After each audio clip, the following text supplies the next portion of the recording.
In 1919, to the residents of Dessau, it was clear that something altogether new had sprung up on the edge of their town.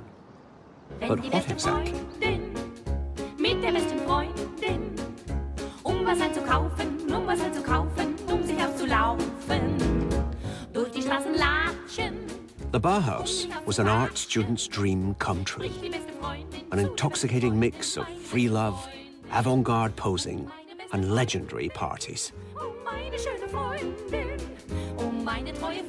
But there was a serious side too. The curriculum, devised by Bauhaus founder Walter Gropius, set out to break down the boundaries that since the Industrial Revolution had grown up between design and architecture, craftsmanship and mass production, designing and making. This was designed to be an education without frontiers. For designers and architects, the modern world was full of urgent hints about new and better ways of doing things.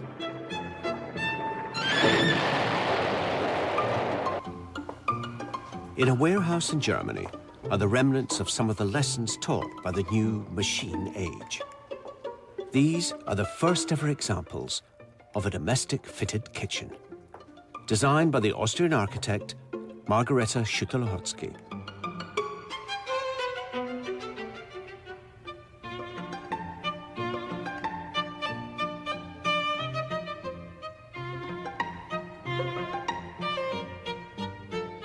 Margarete was not very fond of cooking, and she always said, I even can't make a coffee.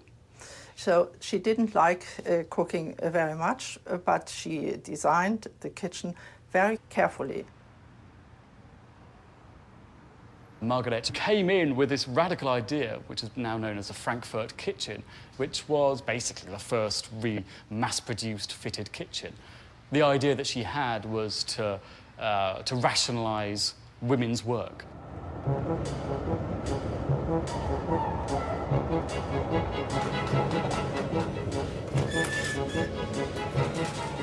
Schütte-Lohotzky's inspiration came from the galley kitchens of transcontinental trains. But she backed it up with ideas borrowed from the latest management thinking from America. It was there in 1910 that Frank and Lillian Gilbreth had first used a movie camera to record and analyze the movements of factory and office workers. They reduced them to 18 basic motions, which then became the starting point for the design and layout of tools and equipment. These time and motion studies became one of the basic tools of ergonomics, which roughly translates as the laws of work, a subject Schütte-Lohotzky was passionately interested in.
stove to the sink and so on.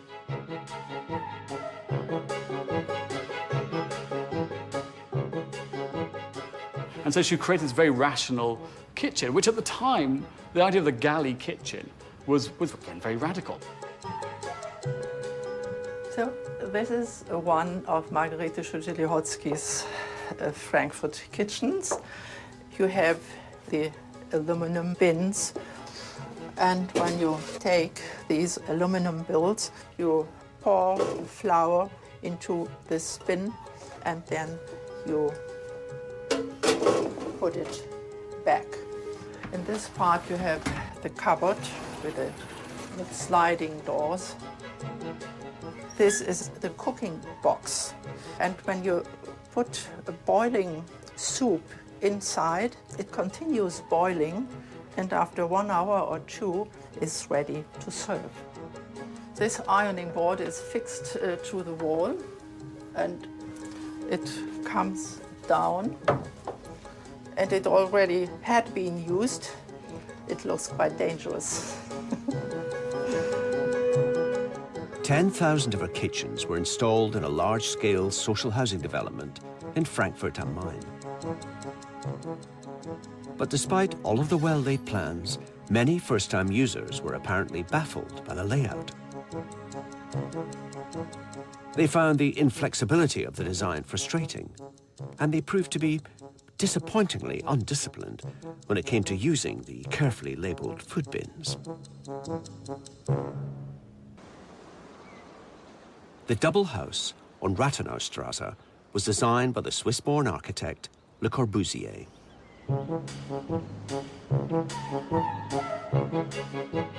Le Corbusier's design went one step further than the fitted kitchen. This was a fitted house, and the architect had thought long and hard about how the modern family would fit into it. Corbusier's idea was to divide space up into served and servant spaces. So over here we've got the bathroom down in the corner, which is not the kind of bathroom you want to hang out in. It's the kind of bathroom you just want to go and have a quick shave in. Here we have a kitchen area, which is sort of very much a kind of area where your maid would be there serving you if you're having your lunch out here in the kind of living, dining space. The whole idea was to shift all the kind of servant spaces, the kind of spaces for drudgery, make them as small and as remote as possible, and open up space for living, for being entertained, for leisure pursuits, I suppose, essentially. So complete division, oil and water. You know, this was a machine for living in. Like the fitted kitchen, the fitted house took its inspiration from outside the domestic sphere.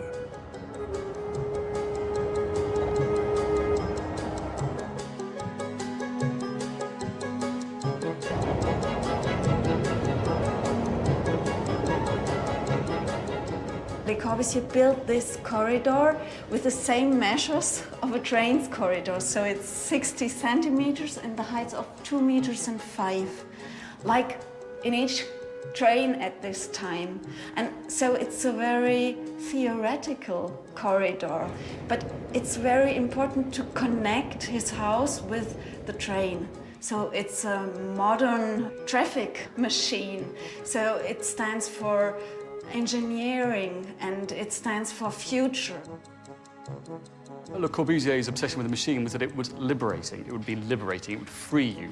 So you could literally adjust the interior to suit your life. You could transform it. The idea that a house could be flexible, could change in the future. We are now in the living room, and you can change this room for the night use into sleeping compartments. You bring the bed out, or pull the bed out of the built-in cupboard, and you can bring out the second bed for the couple here, and then you can close the sliding wall to separate the sleeping room of the child from the sleeping room of the parents. Now that gave an immense freedom. It meant that both the architect and also the inhabitant of the house could shift the arrangement of the interior, the plan, to whatever they wanted to do. There's not much kind of running around the house. You know, everything's sort of kept very, very tight and close and efficient.